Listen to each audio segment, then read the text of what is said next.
I'm kind of giggling for a couple of reasons, and I'll tell you why in a second.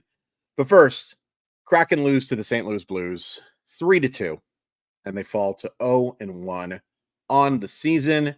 Let's go over the scoring plays. Second period, Vince Dunn with an assist from newly named captain Jordan Eberle gives them a 1-0 lead. Tolvanen with assists from Riker Evans and Will Borgen make it 2-0. And then Cairo on a power play goal. Broberg on a goal we'll talk about, 2-2. And then Cairo again. All of that in the span of about, it felt like 12 seconds, but according to this, it was about 3 minutes. That doesn't sound right.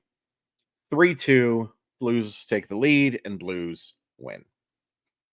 I'm giggling to myself for a couple of reasons, like I said. Number one, I'm excited to be talking about this on this channel. I'm excited to talk about this on any channel, to be honest with you. My name is Chris Crawford, for those of you who are unfamiliar. I work for NBC Sports / Roto World. You may have heard me on KJR. You may have read my work in a bunch of places, especially NBC Sports Roto World, I'd hope. But I've covered baseball and college football for a very long time, but I've been a hockey fan for a very long time as well. Now, not as attached because, heck, we just got a pro team not too long ago, but I've always followed the sport. I was a huge Detroit Red Wings fan when I was in middle school and high school. Huge fan. And then I just kind of followed the sport. It was kind of nice. There was no way to get your heart broken like you did in a game like tonight. So I'm giggling that I get to talk about that.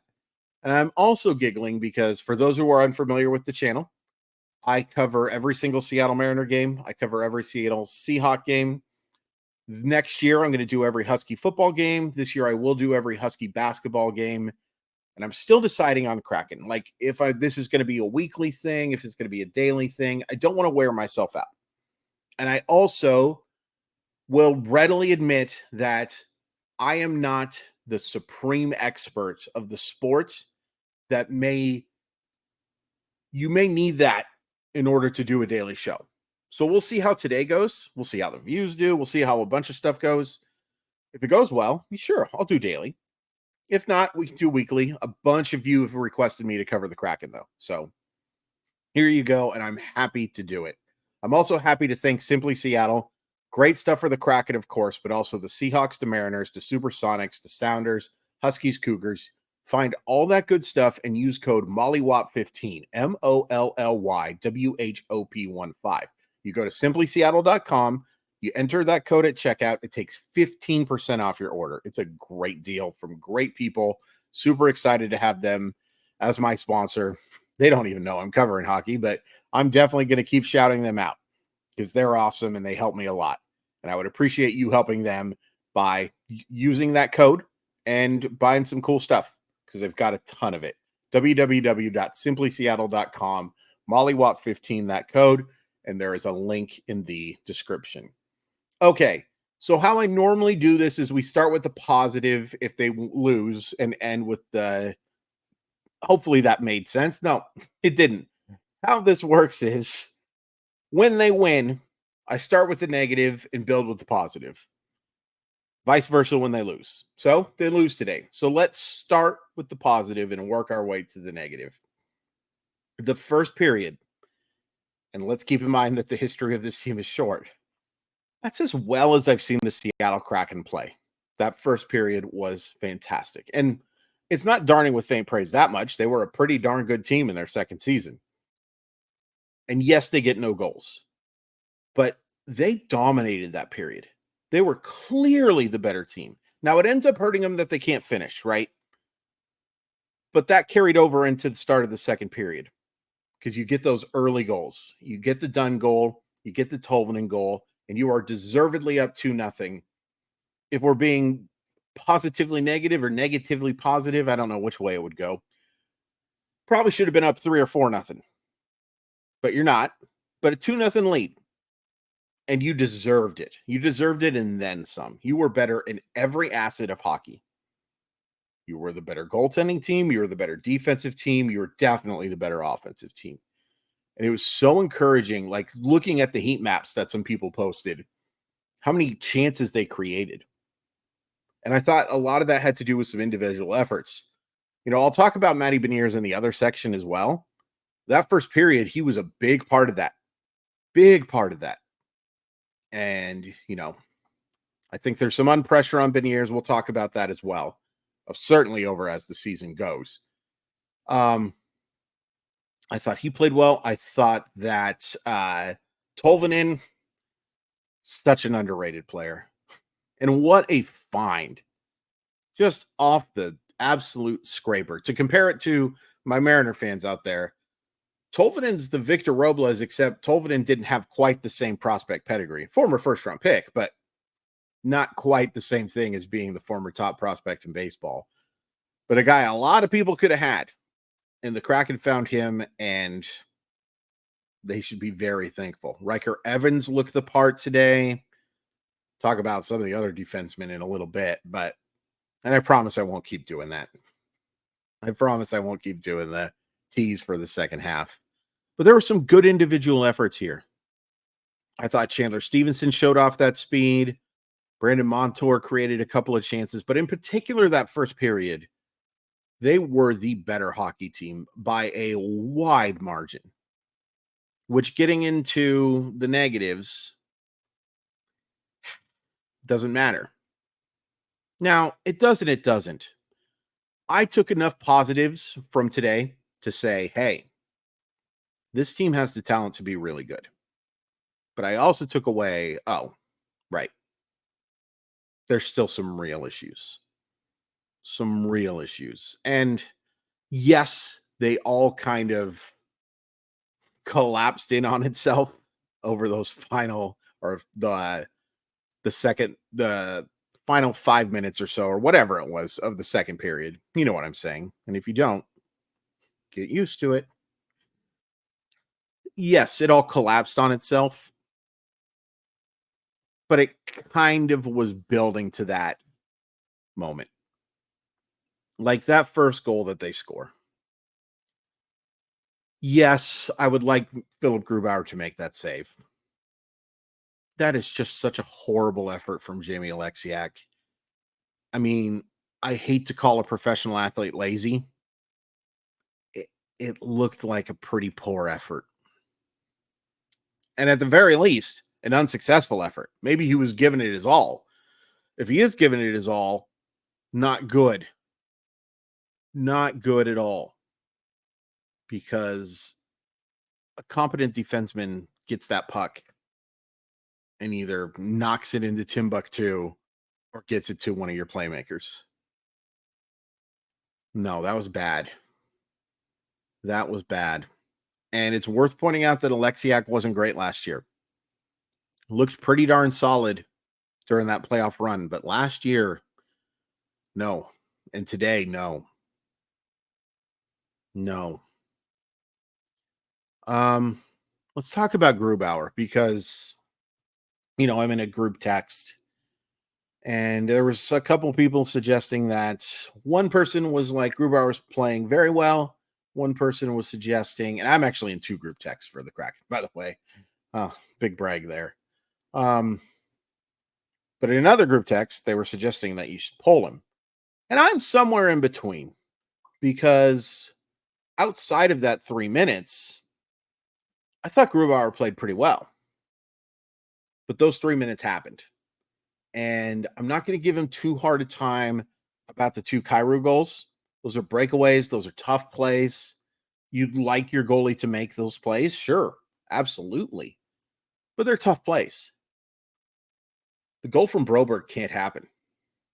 That is weak. That is a weak goal. And that just happens with Grubauer too much. And you can't help but note that they have Joey Decord sitting on the sideline. Joey Decord needs to be the everyday goalie. Well, Joey Decord needs to be the number one goalie for this team. Yeah, you're going to play Grubauer. I'm also realistic here. You're paying Grubauer a salary in a salary cap sport that you're not going to have him be just a pure backup. But if I had my druthers, Joey Decord's getting the overwhelming majority of the chances. For two reasons. Number one, I think he's the better goaltender right now. And number two, yeah, there's some things right now that Joey Decord, and again, not a goalie expert, but I've talked to enough people and watched enough stuff that there are some mistakes made. But Joey Decord's also a young goalie. And with all due respect to the Kraken, who I think, based on what I saw today and based on what I think we'll see for the rest of the year, yeah, I think this is a playoff contender and maybe even one who can win a round in the postseason. It's not a Stanley Cup contender. There's too many really good hockey teams out there, and the Kraken don't have the depth, nor do they have the top upper echelon offensive talent to be a true Stanley Cup winning contender. So I would rather have Decord go through some growing pains than have him not, you know? And that's not an insult to Grubauer. I think it's more of a compliment to Decord and the potential of what Joey Decord can give you. I just think he's the better goalie. And he's the better goalie for the future of the Seattle Kraken. Offensively, as good as they were in the first period, you got to put the biscuit in the basket. Forget where I first heard that term, but I know it's a big hockey term. You got to score. You got to convert those chances. It's great that you create them. The process was good. You got to score goals. I thought at times they were maybe a little bit too unselfish. Maybe the extra pass a little too many times. And this is a concern that I've had from Beniers since really the start of last year. And I do think it's important to point out how young he is, how good he is defensively, and again, how young he is while playing with average hockey talent. Let's just be honest, right? This is not Matty Beniers playing with the Oilers or a Florida team who I'm watching right now just beat the absolute tar out of Boston in these first 10 minutes. Right? So there's excuses for why Beniers hasn't taken the step that we'd really like him to take. Really good rookie year. Dropped off considerably second season, even though I think people just need to give him a little bit of a break and also need to recognize that defense matters, and he's a very good two-way player. I wish he was better on the offensive side. Anyway, this is all a long way to say I would like to see Beniers more selfish. I'd like to see that. I'd also like to see Andre Burakovsky do anything that suggests to me that he deserves the playing time and, in a salary cap league, the contract that he has. I thought he played the worst of any of their forwards by a considerable margin. I personally would like to see more minutes from Cartier going forward. I thought Chandler Stevenson played fine. I thought Yanni Gore took a really silly penalty, but played okay. Shane Wright, I liked the amount of minutes he got. Oh, here's another thing I wanted to mention in the positive section too. I loved how much time on the ice Montour and Vince Dunn got. Those guys need to be 22 to 25 minute players, and they were today because they are your best players. And I'm not asking them to play 30 minutes. I will if they're in the postseason. But I got very frustrated, and obviously Montour wasn't there last year, but I got very frustrated with how much rotation I saw from the defensemen under Hackstall. You got to have Montour out there and Vince Dunn out there as much as possible. I don't want them to get hurt, obviously. I'm not saying overplay them. But this is what they're capable of. They're capable of being 22 to 25 minute players. So play them like it. And they did today. I thought Bilesmo coached a fine game. I wish he would have gotten that W in the first.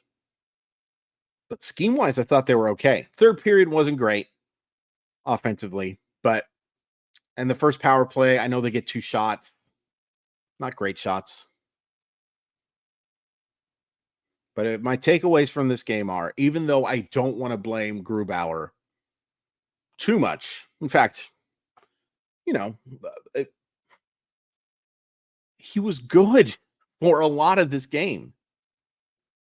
But I still think Joey Decord needs to be your number one. And number two, you got to put the ball in the, you got to put the puck in the back of the net. This was fun, even though this was an excruciating loss. This was fun. I'd appreciate hitting like. I'd appreciate you hitting subscribe. I'd appreciate you considering hitting joining Maya Y Enthusiast. We do a bunch of stuff. It's $4.99 a month. I will incorporate the Kraken into it. I just don't know how yet.